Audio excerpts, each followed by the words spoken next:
Unidos en Diálogo, un programa en el cual usted tiene la oportunidad de enterarse de la problemática nacional, de conocer bien la problemática nacional e internacional, pero a la vez, a través del diálogo, dar las soluciones a los problemas.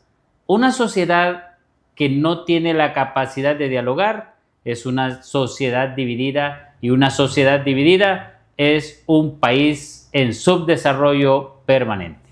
Hoy hablaremos un tema de interés político porque se acercan las elecciones en el país, las elecciones primarias y a la vez elecciones internas de cada partido político. A final de este año serán las elecciones generales, donde se presentarán una gama de diferentes personajes que participarán para optar a los diferentes cargos de elección. Hoy estaremos hablando con una persona que por primera vez va a aspirar al Congreso Nacional, por lo tanto, personas nuevas, ya que en cierta forma con los mismos resultados. Se trata de la doctora Montserrat Arita. Bienvenida, doctora Montserrat Arita, un placer saludarle. Gracias, y yo me voy a permitir darle un abrazo. Claro que sí. Porque siempre lo recuerdo desde nuestras luchas en el Frente Unido Universitario Democrático de cuando yo era estudiante. Gracias. Y siempre lo recordamos como nuestro docente, con mucho cariño. Gracias, porque eso sí me acuerdo, que fue mi estudiante en lo que es la Facultad de Ciencias Médicas, donde tenemos ya más o menos 26, 27 años de ejercer la docencia en la Universidad Nacional Autónoma de Honduras. ¿Dónde nació usted, Montserrat? Yo nací en Comayagüela. Soy oriunda de aquí, del Distrito Central. Y bueno, mis padres, mi papá era de Ocotepeque, él ya falleció. Era médico igual que nosotros, el doctor Carlos Arturo Arita Chinchilla. Y mi madre, que es maestra de profesión y que nació en Comayagua. ¿Y dónde estudió usted? Estudié en el Instituto Salesiano María Auxiliadora. Ahí hice mi preescolar, mi primaria. Y en aquel tiempo se llamaba Ciclo Común de Cultura General. Yo hice hasta mi tercer curso en el María Auxiliadora. Luego decidí irme por el lado de la docencia. Entonces fui a estudiar a la Escuela Normal Mixta Pedro Onufio. Y ahí es donde Montserrat Arita, mi persona, adquiere ese amor por la gente, un amor más marcado, porque es donde vemos nosotros la diferencia entre estar en una escuela pública y estar en una escuela privada. Vemos la realidad de la situación. Cuando uno estudia en institutos o instituciones que son privadas, uno no sale de su burbuja. Hasta que uno toca la educación pública, es que uno se da cuenta de la realidad de nuestro país. Yo tenía en la Escuela Normal Mixta Pedro Onufio compañeras y compañeros que estudiaban con mucha dificultad, que tenían que trabajar para luego poder estudiar. Y ahí es donde yo empiezo a ver la disparidad. Y empezamos a preocuparnos un poquito más por la lucha en cuanto a las oportunidades, que todos tengamos las mismas oportunidades. Desde pequeña yo ya era beligerante, doctor, desde pequeña. Pero en la Escuela Normal Mixta Pedro Onufio, donde yo me hice maestra de educación primaria, fui donde vi la realidad del pueblo hondureño a todo color, en vivo y a todo color. Y bueno, ya después en la Universidad Nacional Autónoma, donde estudiamos la carrera de medicina, graduada como médico general, médico y cirujano general. Y posteriormente hice mis estudios de maestría. Tengo maestría en gerencia en servicios de salud, maestría en gestión de la calidad total, maestría en turismo y maestría en gestión integral para la reducción del riesgo de desastres, y actualmente estoy estudiando mi doctorado en ciencias con orientación en ciencias administrativas, con 9 diplomados a lo largo de esta carrera.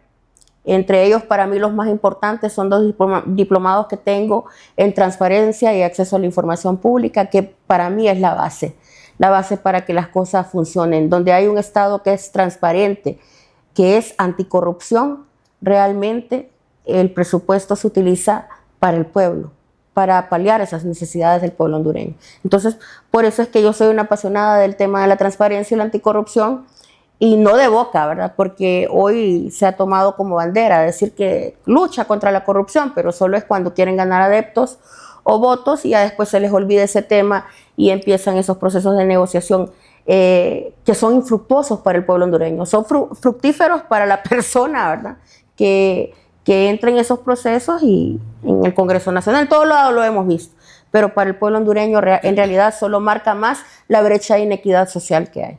Doctora Montserrat, ¿cuál es su interés de llegar al Congreso Nacional? Fíjese que a mí me gusta que me hagan esa pregunta, porque surgen diversas opiniones. Por ejemplo, ¿para qué te vas a ir a meter al Congreso? Después van a decir que sos igual que los otros. Entonces, y otras personas que dicen, fíjate que con vos hay esperanza. Entonces, yo soy una persona que tengo todo lo que quiero y quiero todo lo que tengo. Es decir, que yo ya soy Montserrat Arita. Yo voy a seguir siendo Montserrat Arita, siendo diputada o no siéndolo. Pero aquí la única forma de cambiar las cosas en este país es incursionando en la política, y la misma beligerancia que yo traigo desde la Escuela Normal Mixta Pedro Nufio, que también tuve en la Universidad Nacional Autónoma de Honduras y a lo largo de toda mi trayectoria, esa misma beligerancia hay que llevarla al Congreso Nacional para cambiar, para hacer luz, para hacer sal. Dios nos llama a eso. Dios nos llama a ser profetas. Fíjese que una vez platicando con nuestro sacerdote, que es nuestro consejero espiritual, nuestro guía espiritual, yo le decía, Padre, ¿será que estoy haciendo las cosas bien?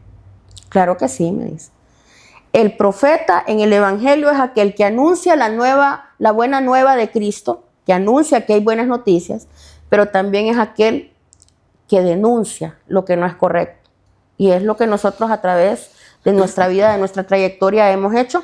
A algunas personas pues les molesta la forma tan frontal de decir las cosas, pero algunas otras personas saben que es la única forma. La verdad no tiene por qué matizarse, la verdad es la verdad, aquí y en cualquier parte del mundo. Doctora, muchos de los que aspiran a ser diputados andan prometiendo carreteras, bonos. Es más, los que son diputados actualmente andan regalando canastas, andan regalando dinero.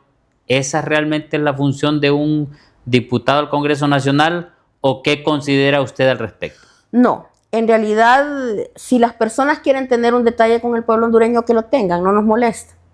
Si el pueblo hondureño quiere agarrar una motocicleta que rifen, una canasta que le regalen, que la tomen, pero que sepa por quién votar.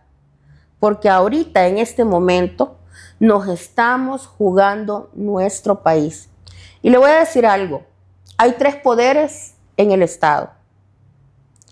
Los 3 en la misma jerarquía, así debiera ser, porque ningún poder del Estado es más importante que el otro. El Poder Ejecutivo, que su máxima autoridad es el presidente de la República. El Poder Legislativo, que es el Congreso Nacional, y el Poder Judicial, que ya está en manos de la Corte Suprema de Justicia, los juzgados, el Ministerio Público. Cada poder es importantísimo. Ningún poder es más que otro o menos que otro. Entonces, cada poder tiene marcadas sus funciones. El Poder Ejecutivo, que es el presidente o presidenta de la República actualmente, la función de administrar el país, administrar los recursos públicos. El Poder Judicial, administrar la justicia de nuestro país, que está pésimamente administrada, porque hay un oleaje, un tsunami de corrupción en el Ministerio Público, en la misma Corte Suprema de Justicia, en los mismos juzgados unificados de la Granja, terribles. Y esto es evidente, ahí han salido hasta jueces presos, ¿verdad? Jueces con órdenes de captura y un sinnúmero de escándalos que nos dañan como país. Y el otro poder, que es el Poder Legislativo, que se encarga de legislar, que se encarga de velar porque las leyes sean para beneficio de las mayorías en el país, que se encarga también de tener una función fiscalizadora, porque el Poder Legislativo es quien cuenta las costillas de las secretarías de Estado que administra el Poder Ejecutivo. Entonces, cada quien tiene sus funciones definidas.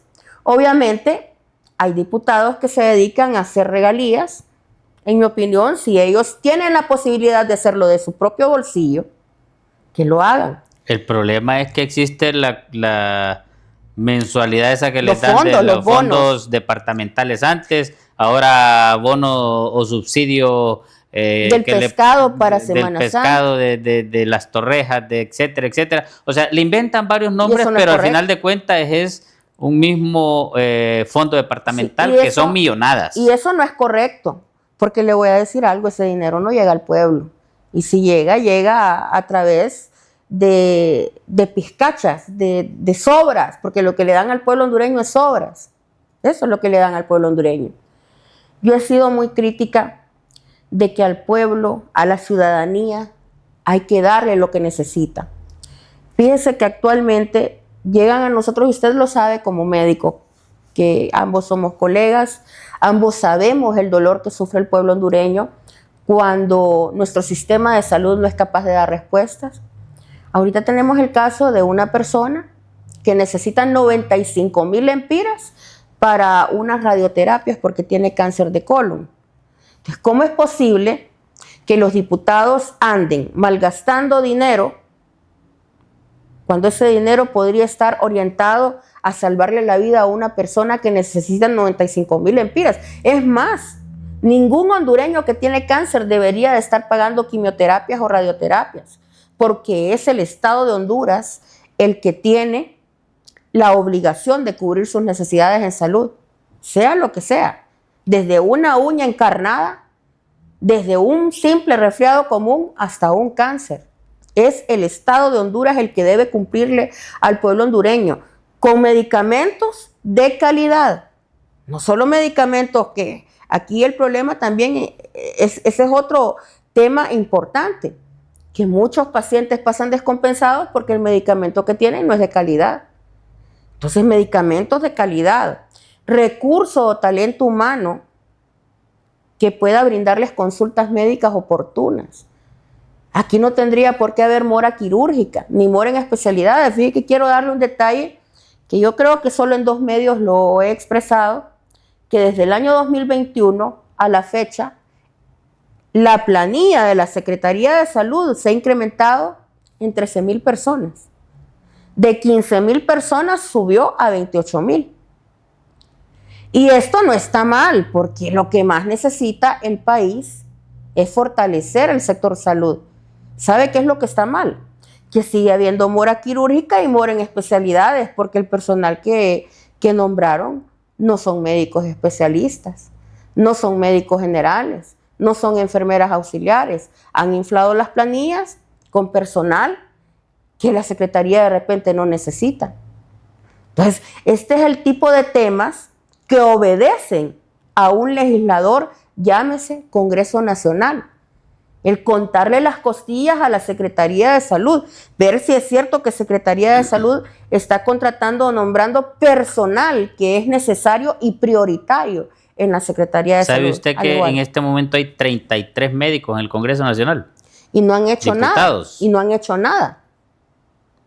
Me atrevo a decir que no han hecho nada. Fíjese que de esos 33 yo conozco, ya le voy a decir cuántos. 1, 2, 3 que son médicos también del Instituto Hondureño de Seguridad Social, donde yo trabajo. Y vemos las falencias. Entonces, ¿cómo es posible? ¿A qué van? Lo que pasa es que hay gente que se enamora de los puestos, del status quo que le da el puesto.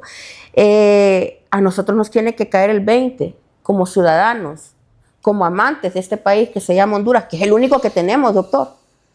Porque si usted se va a otro país, lo podrán recibir de 1000 amores, pero nunca esa va a ser su patria es donde usted nació. Nunca va a estar mejor que aquí. Aquí yo me puedo estar comiendo una tortilla con sal y me la como feliz, y usted puede irse a otro país a comer manjares y no va a ser feliz, porque la patria siempre se extraña. Entonces, yo no me explico cómo ellos siendo médicos, cómo ellos viendo la realidad de nuestro sistema de salud, no han sido capaces de hacer nada, porque se han acomodado, y esto yo tengo que decirlo, se han acomodado.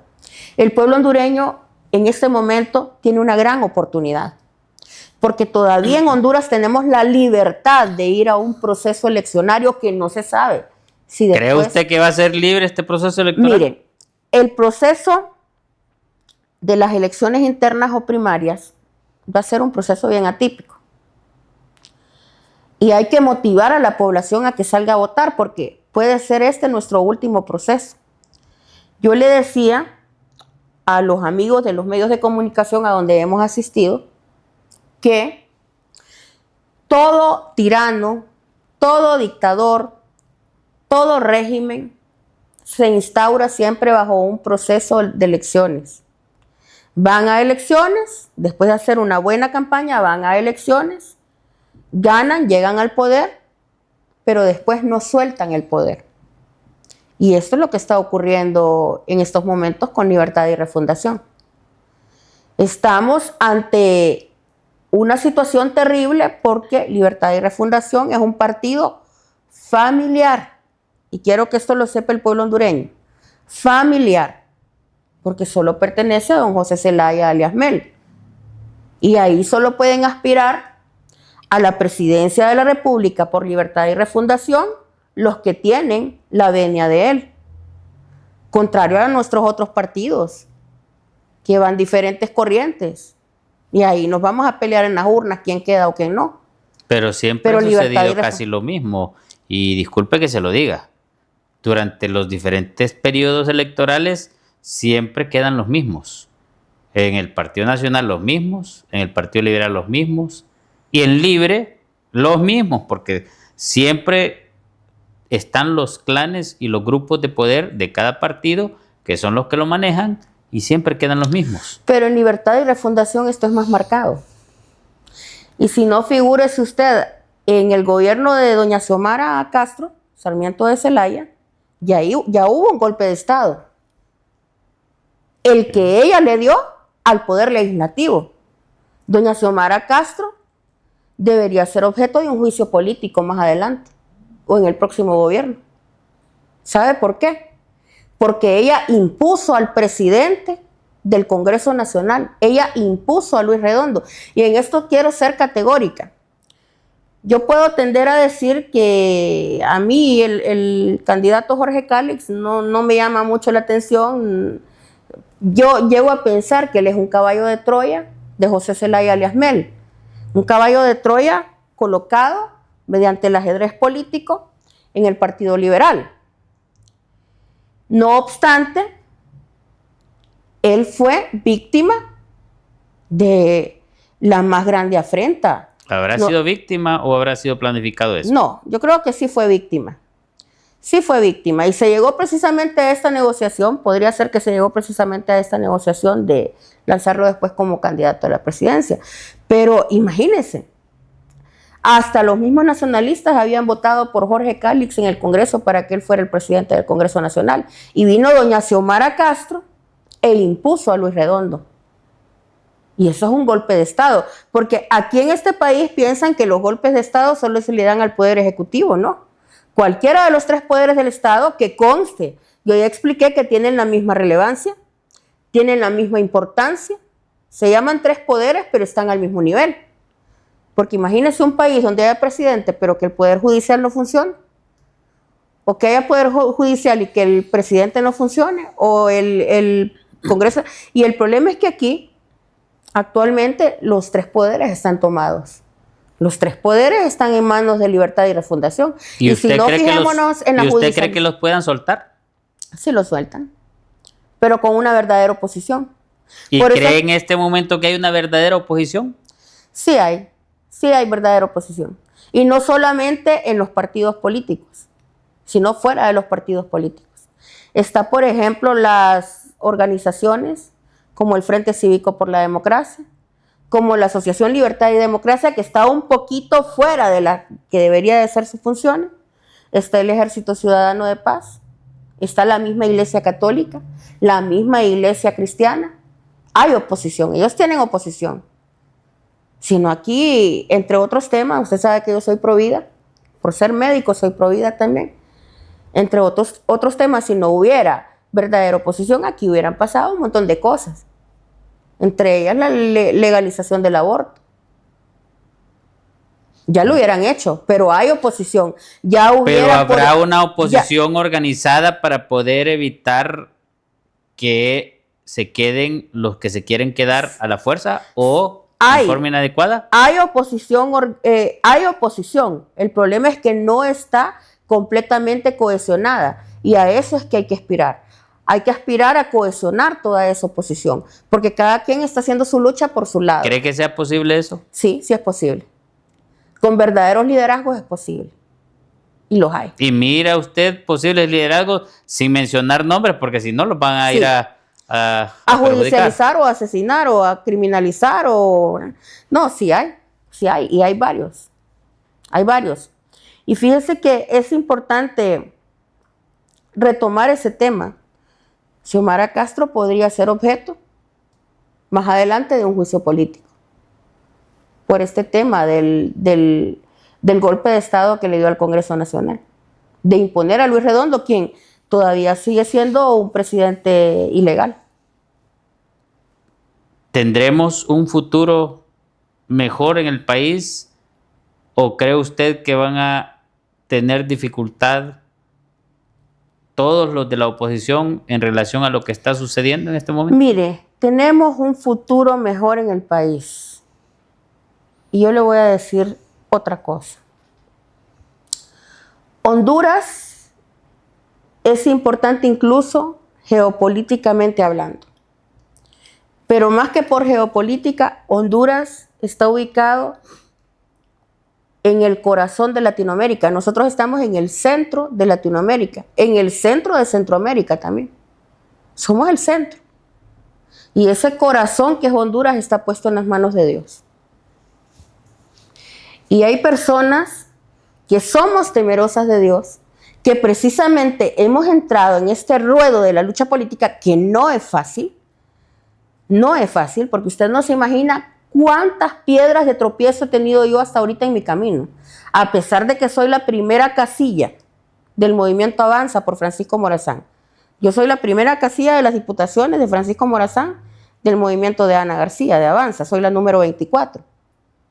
Y he tenido infinidad de piedras de tropiezo, incluso a lo interno del movimiento. Porque aquí hay personas que están interesadas, y no lo voy a dejar de decir nunca, en que Montserrat ahorita no llegue al Congreso Nacional. Y uno de los más interesados en que yo no llegue es la gente de Libre. Porque saben que conmigo sí van a tener verdadera oposición. Y porque yo no les tengo miedo. ¿Y sabe usted que los que llegan al Congreso Nacional no son los que son más votados, sino que son los que son más negociados, por utilizar la palabra de más votados? Sí, pero con nosotros eso no va. Ana García no va a negociar a nadie. ¿Cree usted eso? Sí. Porque ha sucedido en las elecciones recién pasadas. Sí, ha sucedido, pero con Ana García no. Ana García no se va a prestar a negociaciones y yo tampoco me voy a prestar a negociaciones de ningún tipo. Y aunque ella me dijera, porque para prestarse a negociaciones uno tiene que aceptar y yo no voy a aceptar. No, porque porque incluso hay un actual diputado al Congreso Nacional del Partido Nacional que aspira a otro cargo de reelección en este momento, que lo impusieron y quitaron a un activista del Partido Nacional. Imagínese. O sea, y ella ni cuenta se dio hasta que vieron que no la juramentaron. Pero conmigo las situaciones no van a pasar. O sea, que no se dio cuenta, sino que hicieron. Por eso le estoy diciendo, ¿está preparada usted para ese tipo de acciones posibles que le pueden hacer? Estamos más que preparados para eso. Yo no vengo de una lucha de ahorita. Mi lucha viene desde hace años. Y me he estado formando toda mi vida. He estado estudiando toda mi vida, precisamente, para hacer algo por este país. Y el momento ha llegado. Dicen que una golondrina no hace verano, pero yo no estoy sola. Atrás de mí viene mucha gente. Mucha gente hay atrás de mí. Que aunque yo esté en el Congreso y crean que yo estoy sola allá, porque siempre los que están acostumbrados al status quo y a hacer sus mandracadas van a querer seguir en contra de uno. Eso no lo dude. Pero yo no estoy sola. Atrás de mí viene mucha gente que me respalda. Así que conmigo no se confundan. Y fíjese que hay otra cosa importante. Este proyecto nosotros, de mi diputación al Congreso Nacional, está puesto en las manos de Dios. Está puesto en las manos de Dios. Y yo le expresé a Dios desde el fondo de mi corazón. que si esta diputación que él está fraguando va a ser para honra y gloria de él, para servir de ejemplo y para el beneficio del pueblo hondureño, que él me dirija hacia ahí. Pero que si va a ser para lo contrario, que él me aparte. Entonces esta diputación no la llevo yo solita. Vamos agarrados de la mano de Dios, en primer lugar, y de la mano del pueblo, y de todos los que vienen acá atrás que me respaldan. Usted dijo que es maestra de educación primaria. Sí.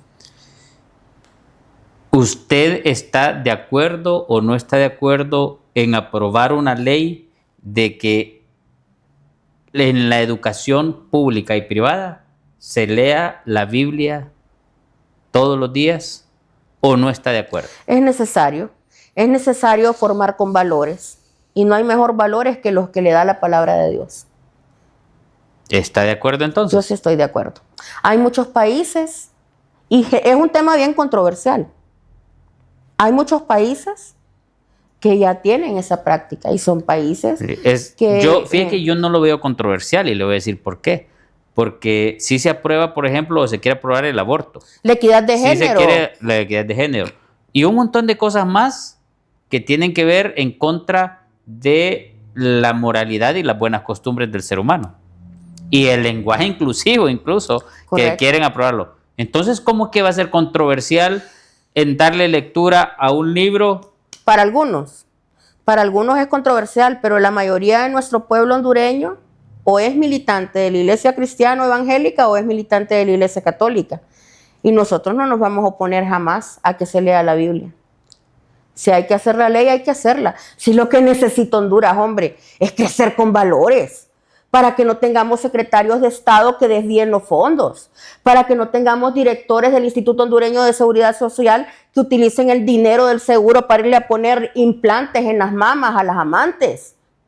Aquí no necesitamos nosotros, por ejemplo, diputados que ofrezcan trabajos a favor, por medio de favores sexuales. No, lo que ocupamos es que la población hondureña crezca con valores. Necesitamos tener gente con valores. En la medida en que las personas sepan que para sacar adelante al país hay que ser personas honestas, hay que ser personas temerosas de Dios, este país va a salir adelante. Pero si no, todo lo contrario. Fíjense que ocurrió algo en la cultura romana, por ejemplo. La mujer romana tenía un papel preponderante, que era el criar, el educar a los hijos. Tenían, obviamente, personas que les ayudaban en la educación, pero ellas eran las que se encargaban de cuidar a los niños. Pero ¿qué sucedió cuando la mujer romana comenzó a prostituirse? No había quien formar en valores y el Imperio Romano se vino abajo. Y así como estas, hay infinidad de historias. Entonces, sí necesitamos nosotros crecer con valores y con temor a Dios. Cuando uno es una persona temerosa de Dios, uno lo piensa 2 veces antes de actuar de forma incorrecta. Lo piensa 2 veces. ¿Qué piensa usted legislar a favor de la salud del pueblo hondureño? Debería de ser la prioridad en el Congreso Nacional. Hay en mi plan unas columnas que son fundamentales y vienen siendo prácticamente un trípode. Ese es la transparencia y la lucha anticorrupción. Yo ya estoy preparada para eso. Lo estoy haciendo desde afuera, pero quiero hacerlo al interno del Congreso. El otro tema es la generación de empleo.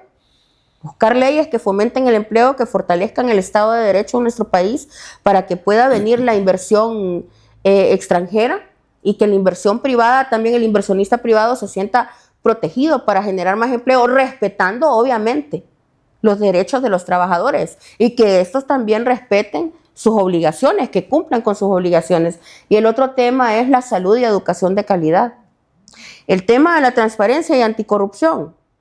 Fíjense que a mí me toca bastante porque si nosotros combatimos la corrupción como debe de ser, vamos a obtener resultados, porque entonces el presupuesto que tienen las diferentes secretarías va a ir a donde debe de ir, a paliar las necesidades del pueblo hondureño, a mejorar la vida del pueblo hondureño, dándole calidad de vida al pueblo hondureño.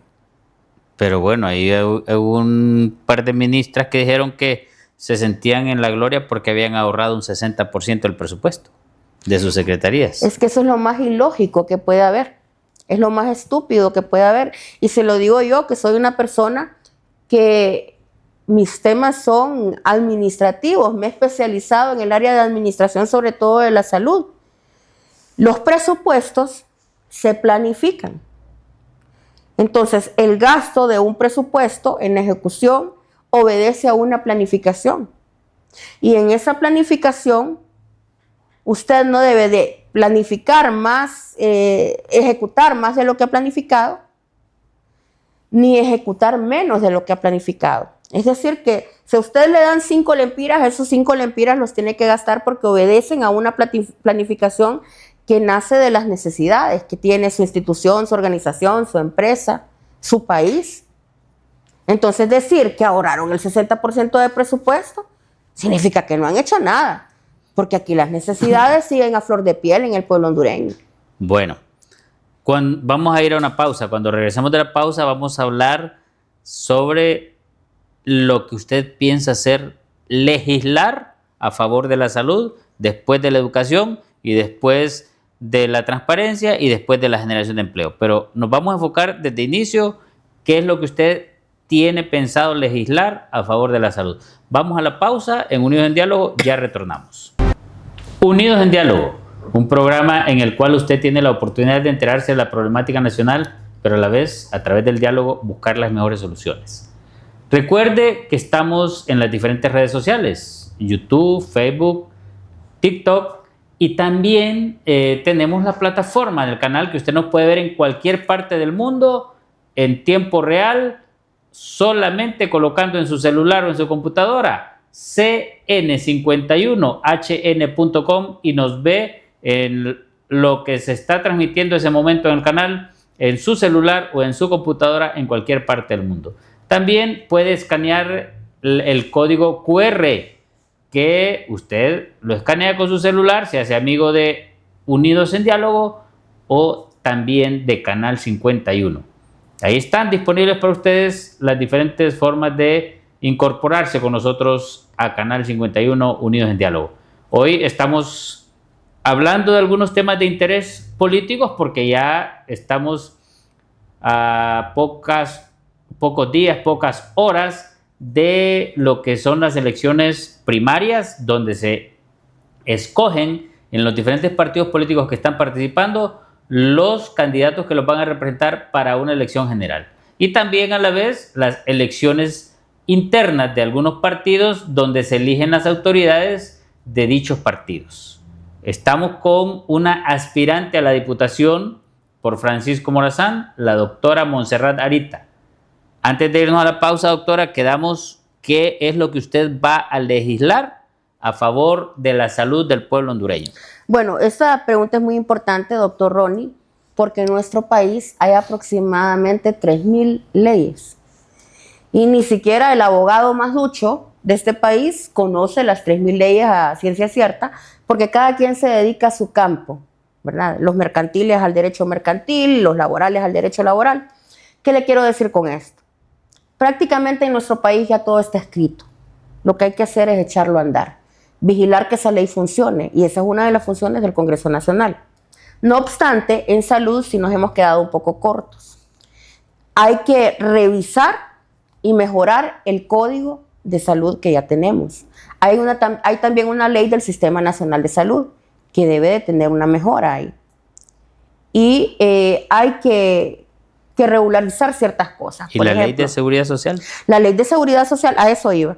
Definitivamente la ley de seguridad social, que recuerde que esto sí generó bastante resquemor de muchos sectores, porque cuando se quiso reformar esa ley, que en realidad se llamaba ley de protección, ¿verdad? Y seguridad social. Cuando se quiso reformar esta ley, hubo mucha gente que decía que lo que quería era privatizarse la salud. Prácticamente la salud ya está privatizada. No le estaba platicando yo hace unos minutos que hay una persona que tiene que ir a pagar 95,000 lempiras por un tratamiento de radiaciones. No solo es una persona, doctora. Miles de personas. Todas las personas que tienen un problema de cáncer, y se lo digo porque a mi programa de salud me llaman, me escriben a diario sobre ese tipo de problemas, un montón de problemas más, pacientes que están hospitalizados en el hospital escuela en ortopedia porque no pueden comprar un clavo, una tornillo, una placa, etcétera. Y otros porque no tienen ni siquiera para comprar un yeso. Entonces, definitivamente los problemas de salud son grandes y profundos. Terribles. Entonces, terribles. la pregunta es, ¿qué es lo que usted va a hacer para que ese tipo de acciones no sigan presentándose en el país? Porque si seguimos escogiendo, por ejemplo, los mismos funcionarios que son parientes, amigos de fulano y sutano, en Estados Unidos tenemos la opción, hay la opción de que todo secretario de Estado, aunque lo escoge el presidente, tiene que pasar al Poder Legislativo para darle la venia, se hace el análisis y luego lo puede nombrar el presidente. Pero si el Congreso o el Parlamento estadounidense no está de acuerdo porque le encuentran cualquier detalle, no lo puede nombrar un presidente.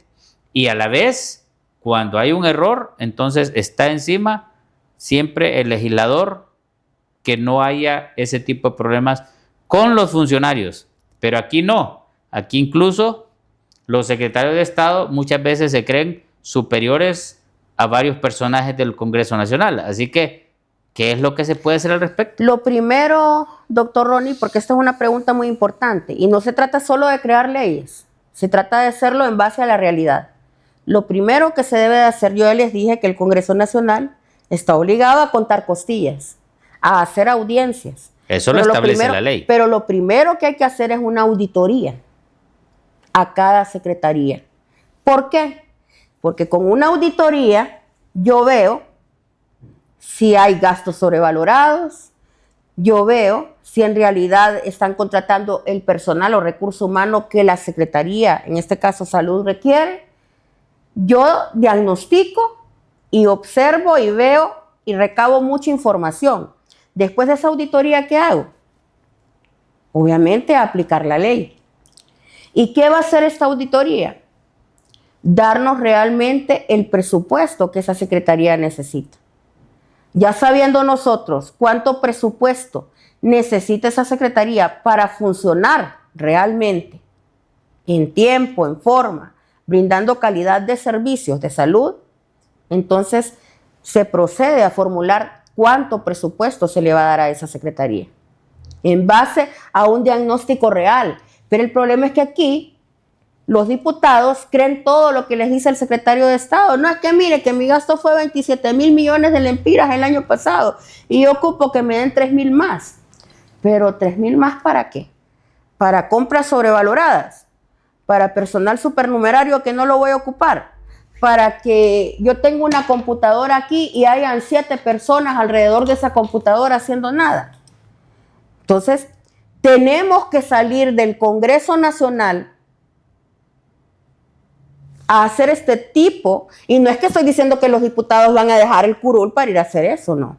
Hay formas de hacerlo. Pero no se trata solo de decir, ocupan tanto presupuesto y hay que darles esto, o solo les vamos a aprobar. Hay instituciones nombradas por el Congreso Nacional, como lo es el caso del Tribunal Superior de Cuentas, que es el encargado de hacer este tipo de acciones. No solo el Tribunal Superior de Cuentas. Está también lo que es transparencia. Mire, bajo la primera columna que nosotros llevamos, que es transparencia y anticorrupción, lo primero que voy a hacer yo como diputada es fortalecer las instituciones que velan por la transparencia y la anticorrupción en el país. Le voy a dar un ejemplo. El Instituto de Acceso a la Información Pública solo tiene 73 empleados, de los cuales tal vez el 10% sea técnico. Y estamos hablando que son 73 empleados para 298 alcaldías, para 256 diputados, contando los suplentes y los propietarios, para 125 instituciones u organizaciones estatales. Entonces no se dan abasto. El hecho de que las secretarías de Estado publiquen su gasto en el portal de transparencia y acceso a la información pública no significa que sean transparentes. Recordemos las cafeteras sobrevaloradas de Copeco, que estaban publicadas, pero una cafetera de 1,500 lempiras costaba 10,000. Entonces están siendo transparentemente corruptos. Entonces, ¿qué necesito yo? fortalecer el Instituto de Acceso a la Información Pública, fortalecer el Consejo Nacional Anticorrupción, que por cierto tiene más de un año de no recibir presupuesto del Estado, porque es una forma de atacarlos para que ellos no denuncien la corrupción de las actuales autoridades. Entonces lo que hay que hacer primero es fortalecer estas instituciones. ¿Por qué? Porque estas instituciones son las que me van a ayudar a mí a determinar si una secretaría está ejecutando el gasto real que debe ejecutar. Y en base a ese gasto real, poder formular un verdadero presupuesto que sirva para todas las necesidades en salud del pueblo hondureño. Para que ya la gente no tenga que pagar 95,000 lempiras por un tratamiento de radiaciones para no morirse de cáncer de colon. Para que los más de 5,000 pacientes renales que hay ya, porque el COVID dejó más pacientes con enfermedad renal, no tengan que irse a tomar carreteras para que les den una diálisis. Para que los pacientes con VIH, que son aproximadamente 20,000 personas viviendo en condición de VIH, SIDA, no estén preocupados de que ya no van a haber antirretrovirales para ellos.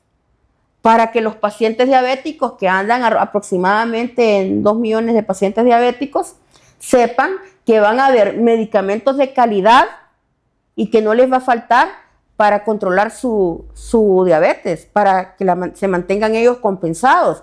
Entonces, en realidad nos hace falta bastante, pero necesitamos gente que llegue al Congreso que sepa lo que va a ir a hacer.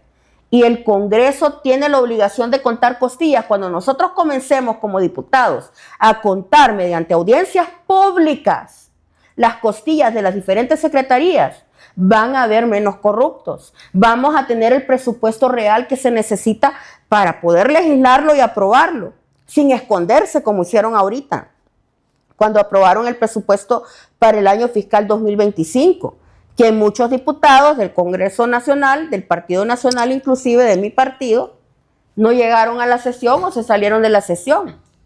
¿Y eso por qué cree que pasó? ¿Mande? ¿Y eso por qué cree que pasó?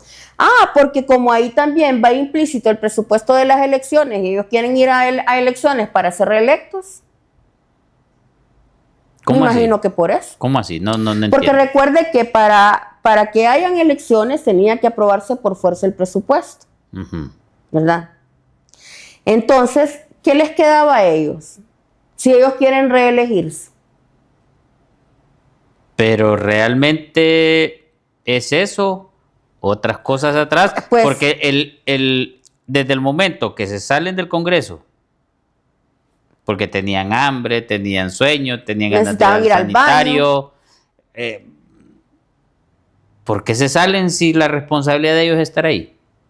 Bueno, es que esa es la pregunta que más bien deberíamos de estarle haciendo a ellos. Yo intuyo que es por eso, porque ellos querían que se aprobara el presupuesto por el tema electoral. Intuyo yo, ojalá que sea por eso. No es porque se pusieron de acuerdo. Ojalá que no sea por componendas políticas. Ojalá que no sea por esas negociaciones viciadas que a los hondureños ya nos tienen hartos. Pues aparentemente, y lo que podemos ver es que eso último que usted dijo es lo posible. Imagínese, ¿sabe qué sería bueno? Interpelar a cada uno de ellos y preguntarles por qué no estuvieron en ese momento en la aprobación del presupuesto. Porque no puedo creer yo que a todos les dio ganas de ir al baño en ese momento. O que a todos les dio hambre y se salieron a comprar un combo. O es que permanentemente están en el baño. Entonces, mire, nuestro Congreso Nacional hace mucho tiempo se convirtió en un circo, doctor. Y yo esto se los decía desde cuando estábamos nosotros como analistas políticos en el canal de Esdras, Amado López. Yo les decía a ellos, ¿dónde está el Tribunal Superior de Cuentas? ¿Dónde está el Ministerio Público? Estuvieron como 3 meses, doctor, en huelga los diputados, que no iban a trabajar. Porque Luis Redondo era ilegal, que no sé qué, que por aquí. Pero recibían el salario todos los meses. Y a usted y a mí, un día que nosotros no vayamos a trabajar, no nos pagan o se lo pagan a usted. A mí no me lo pagan. Un minuto que yo llegue tarde a mi trabajo porque me chocaron o por cualquier razón del mundo que usted quiera, no me pagan ese minuto. me lo rebajan del sueldo, me lo descalfan del sueldo. Entonces, ¿cómo es posible eso? En realidad el Congreso Nacional necesita ser renovado, pero con personas que en verdad amen este país y estén comprometidos con este país. Una ley que sí vamos a proponer nosotros y que podría ser una ley o podría incluso adjuntarse como un agregado al mismo Código de Salud, podría ser los medicamentos, no es que podría ser, sino que van a ser los medicamentos dermatológicos. ¿Sabía usted que hay enfermedades como la psoriasis, que es una enfermedad dermatológica y que tiene que ver con el sistema inmune, cuyos medicamentos son muy caros? Y en las farmacias no hay descuento para esos medicamentos. Y en el sector público tampoco hay medicamentos para eso. Y los medicamentos dermatológicos en Honduras son considerados cosméticos, para que lo entienda el pueblo hondureño. Son considerados productos cosméticos, los medicamentos dermatológicos. Ajá. Y tenemos una diputada en el Congreso Nacional, que es Ligia Ramos, que es dermatóloga. Hay dos. Hay dos dermatólogos. Johanna Bermúdez también es dermatóloga porque es médico internista. Entonces, ¿cómo es posible que estas dos diputadas que son dermatólogas no hayan podido presentar un proyecto de ley de una ley de medicamentos dermatológicos que estén sujetos al descuento? Otras leyes que hay que fortalecer es el descuento de la tercera edad. Yo recuerdo que en el periodo de Pepe Lobo fue donde se incrementó el porcentaje de impuestos sobre ventas. Recuerda que antes era un 12% y luego subió a un 15%. El de Carlos Flores. En el de Carlos Flores se incrementó del 12 al 15%. Pero el descuento obligatorio de los adultos mayores sigue siendo el mismo. Se incrementó el impuesto sobre ventas, pero ellos no se les incrementó el descuento a ellos. Y usted sabe que la mayoría de nuestros adultos mayores no tienen una jubilación decorosa. Hay adultos mayores que lo que les dan, por ejemplo, doctora, son 2.000 lempiras. Los que tienen acceso a una jubilación, lo que les dan son 2.000 lempiras de jubilación. Por ejemplo, doctora, en este momento los maestros no tienen derecho al seguro social, los jubilados. No tienen ¿Qué derecho? va a legislar usted para favorecer a los maestros que no pueden ir al seguro social y cuando más lo necesitan? Durante toda su vida estuvieron pagando al seguro social, lo utilizaban de vez en cuando y ahora que más lo necesitan no tienen el derecho al seguro social. Se va a legislar para que todos los maestros jubilados tengan su acceso al seguro social. No se sabe si en este gobierno les van a dar la opción de agregarse al seguro social, de afiliarse, no se sabe. Pero es que ya solo faltan 8 meses. Pero si llegando yo, los maestros todavía no tienen derecho al seguro social, con nosotros sí lo van a tener. Créanmelo, sí lo van a tener. Ya solo faltan 8 meses. Si lo aprueban en este momento, bienvenido sea, pero si no lo aprueban conmigo, sí lo van a tener. Yo soy maestra, mi mamá es maestra. A mi mamá yo le pago su seguro. Y en relación a educación, ¿qué cree usted que sería correcto legislar? Miren, educación es un gran reto. En primer lugar, lo de la lectura de la Biblia es un proyecto que, aparte de ser un proyecto bonito, es un proyecto que nos va a inculcar valores, nos va a inculcar el temor a Dios. Es importante también que la educación tenga un componente orientado a las necesidades que tiene el país. Porque actualmente estamos sacando de los colegios, de las escuelas, de los colegios, estamos sacando lo mismo que se ha sacado siempre, pero hay que fortalecer la parte de la educación técnica. Y también, no solo en el sector educativo formal, no solo fortalecer la parte de la educación técnica, porque aquí necesitamos bastantes personas que tengan la formación, por ejemplo, agrícola, la formación ¿cómo le diría? No solo agrícola, ¿verdad? Formación ganadera, formación. ¿Cuántos productores tenemos actualmente en nuestro país? ¿Sabía usted que en Israel, por ejemplo, En Israel la parte técnica, la parte académica y la parte educativa van, técnico, operativa y académica van de la mano. Por ejemplo, si van a ayudarle a un campesino, le mandan el especialista técnico para que le dé la ayuda técnica. Se le da también su ayuda financiera. Y está la parte operativa, que es la parte de trabajo que pone el campesino. Entonces nosotros necesitamos hacer una diversificación de la educación, pero en base a las necesidades que tiene el país. ¿Cree usted que es el momento de legislar para hacer un cambio drástico en educación? Por ejemplo, que hayan, en lugar de 10, 15 o 12 materias, desde preescolar hasta diversificado y los bachilleratos, etcétera, etcétera, que tienen que haber unos pilares importantes, entre ellos matemática financiera, la investigación, un segundo idioma, lo que es la moral y cívica, donde debe ser incluido la parte de lectura de la Biblia para mejorar la parte moral de la ciudadanía y el respeto a los demás.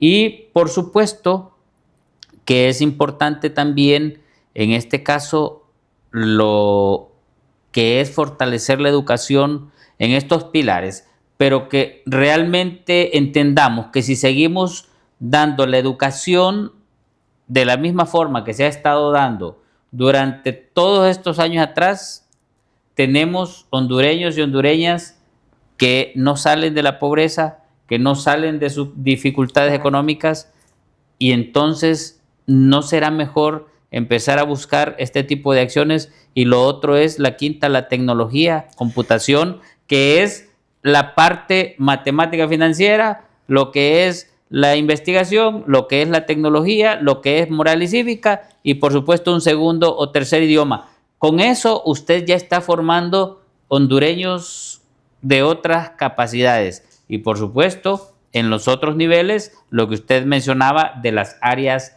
técnicas. Pero desde de preescolar, por lo menos estos 5 pilares deben ser mencionados para poder cambiar nuestra estructura de educación en el país. Es que es necesario, pero para esto necesitamos nosotros un proyecto de mejora educativa, de tener educación accesible y con calidad. Entonces, en ese entendido, hay que hacer una reforma a la currícula educativa, definitivamente. Por ejemplo, la educación prebásica, pero se llama prebásica, dar lo básico al niño, dar lo básico al estudiante. Hay áreas obviamente que no se pueden obviar, como por ejemplo el área de historia, el área de español, el área de las matemáticas, incluyendo el factor de matemática financiera. Y todo esto también va ligado a lo mismo que usted, en la parte de idiomas. ¿Verdad? La parte de idiomas es fundamental. Científica. La investigación científica, que debería de ser un eje transversal, doctor. La investigación científica no la podemos ver nosotros como aparte o un elemento aparte, debe de ser un eje transversal, ¿verdad? Que todos estos ejes que le mencioné deben ser transversales. Y la tecnología también es otro eje transversal. Hoy en día usted puede utilizar herramientas tecnológicas en matemáticas, en estadísticas. En la misma matemática financiera hay programas que usted solo coloca los datos y le da incluso cantidades de cuotas a pagar, de préstamos, de todo lo que usted quiera calcular. Entonces, la tecnología y la parte de que hablábamos, la moral y cívica es una de ellas, son ejes que son transversales. La parte tecnológica son transversales. Ahora, ya en los años superiores debería de diversificarse. Definitivamente aquí necesitamos técnicos en ganadería, técnicos agrícolas, necesitamos, por ejemplo, técnicos en lenguaje de señas. Aquí hablan de inclusión y lenguaje inclusivo, pero se les olvida que hay una población, por ejemplo, que tiene limitaciones o tiene, por ejemplo, problemas de audición, problemas de lenguaje. En la medida que nosotros realmente comencemos a educar y a formar de acuerdo a las necesidades del país, todo eso va a cambiar. Y no solo me quiero quedar con la parte formativa de los estudiantes, sino que con la parte formativa de los maestros. Hay maestros que tienen una pésima ortografía. Hay maestros que, por ejemplo, quedan muy, bueno, uno de ellos es el mismo secretario de Estado en el despacho de Educación, ¿verdad?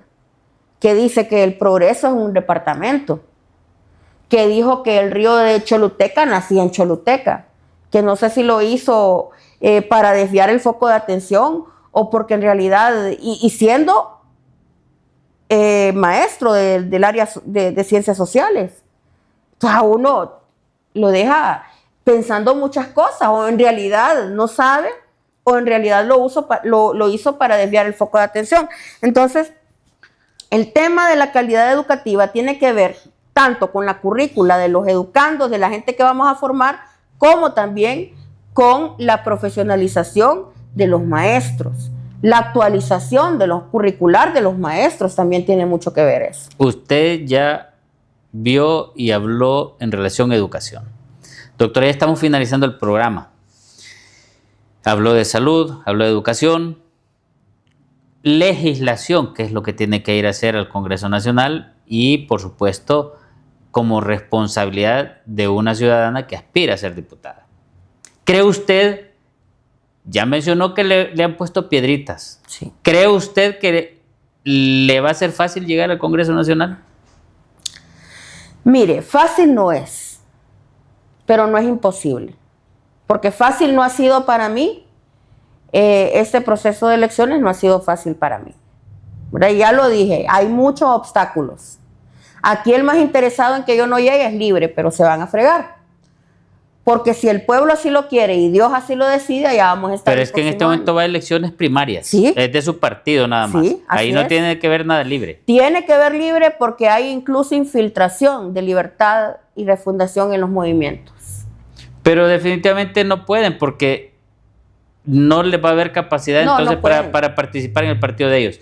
Doctora, muchas gracias. Solamente les quiero decir a todos, y incluyendo a usted, que Unidos en Diálogo, como programa, creemos firmemente que el diálogo sincero y la participación ciudadana son las herramientas clave para poder construir un futuro más justo y próspero para todos y cada uno de nosotros los hondureños. Hasta el siguiente programa.